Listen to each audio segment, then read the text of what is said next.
મુખ્યમંત્રી અને રાજ્યપાલ વચ્ચે રાત્રિના 8 વાગ્યે થશે મુલાકાત। રાત્રિના 8 વાગ્યે મુખ્યમંત્રી ભૂપેન્દ્ર પટેલ પહોંચશે રાજભવન।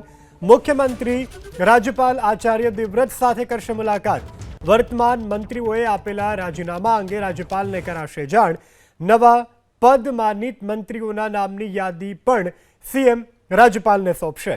રાત્રિના 9 વાગ્યાથી ધારાસભ્યને મંત્રીના શપથની સૂચના આપવાનું શરૂ થશે। મુંબઈથી કાર્યક્રમ પૂર્ણ કરી મુખ્યમંત્રી ભૂપેન્દ્ર પટેલ ગુજરાત થઈ ચૂક્યા છે રવાના। મુખ્યમંત્રીના નિવાસસ્થાને સાંજે તમામ મંત્રીઓની બોલાવાઈ છે બેઠકમાં વર્તમાન મંત્રીઓને રાજીનામા અંગે સૂચના આપવામાં આવશે તેવી સૂત્રો તરફથી જાણકારી પ્રાપ્ત થઈ રહી છે। તો રાત્રિના 9 વાગ્યાથી ધારાસભ્યને મંત્રી જે છે તેઓની મુલાકાત સીએમ સાથે થવા જઈ રહી છે।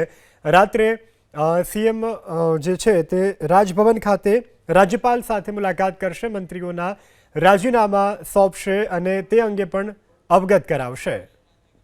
સંવાદદાતા હિરેન રાજ્યગુરુ આપણી સાથે લાઈવ જોડાઈ ગયા છે।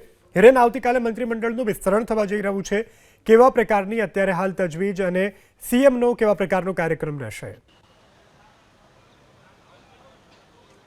जो સૌથી મહત્વપૂર્ણ બાબત કે મુંબઈનો કાર્યક્રમ પતાવી મુખ્યમંત્રી ભૂપેન્દ્ર પટેલ ગાંધીનગર આવવા માટે રવાના થઈ ગયા છે।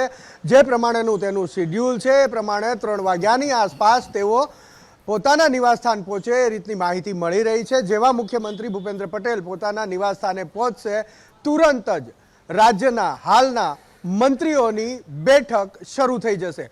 મુખ્યમંત્રી ભૂપેન્દ્ર પટેલની અધ્યક્ષતામાં બેઠક મળવાની છે। બેઠકની અંદર માત્ર મંત્રીઓ જ નહીં પરંતુ ભારતીય જનતા પાર્ટીના રાષ્ટ્રીય અને ગુજરાતના પદાધિકારીઓ પણ ઉપસ્થિત રહેવાના છે। સૌથી મોટી વાત અત્યારે સામે એ આવી છે કે રાજ્યપાલ અને મુખ્યમંત્રી વચ્ચે આજે રાત્રે 8 વાગ્યા પછી મુલાકાત થવાની છે। 8 વાગ્યાથી લઈ અને 8:15 વાગ્યા વચ્ચે રાજભવન પહોંચશે મુખ્યમંત્રી ભૂપેન્દ્ર પટેલ, રાજ્યપાલ સાથે મુલાકાત કરશે અને આ મુલાકાત દરમિયાન મુખ્યમંત્રી જે મંત્રીઓના રાજીનામા લેવાના છે, 2 પ્રકારની વાત આવી છે। એક 70% મંત્રીઓના રાજીનામા લઈ લેવામાં આવશે, બીજું મુખ્યમંત્રી સિવાય તમામ મંત્રીઓના રાજીનામા લઈ લેવામાં આવશે અને એ રાજીનામાના પત્રો લઈ અને મુખ્યમંત્રી રાજ્યપાલને મળવા જશે, તેમને રાજીનામા સુપ્રત કરશે મંત્રીમંડળના સભ્યોના। સાથે જ જે પદનામિત મંત્રીઓ છે એ મંત્રીઓની યાદી લઈને જશે, એ યાદી પણ રાજ્યપાલને સુપ્રત કરશે અને કહેશે કે આવતીકાલે મારે મારી સરકારનું વિસ્તરણ કરવાનું છે, શપથવિધિ સમારોહ યોજવાનો છે અને આ શપથવિધિ સમારોહની અંદર શપથ લેનાર પદનામિત મંત્રીઓની આ યાદી છે, આપશ્રીએ ઉપસ્થિત રહેવાનું છે। આ રીતની ચર્ચાઓ તેમની વચ્ચે થશે। જેવી આ મુલાકાત પૂરી થાય એ પ્રમાણે સૂત્રોનો દાવો છે કે 9 વાગ્યાથી લઈ અને 9:30 વાગ્યા સુધીમાં જે ધારાસભ્યો આવતીકાલે મંત્રી તરીકેના શપથ લેવાના છે તેમને સૂચનાઓ આપવાની શરૂઆત થઈ જશે।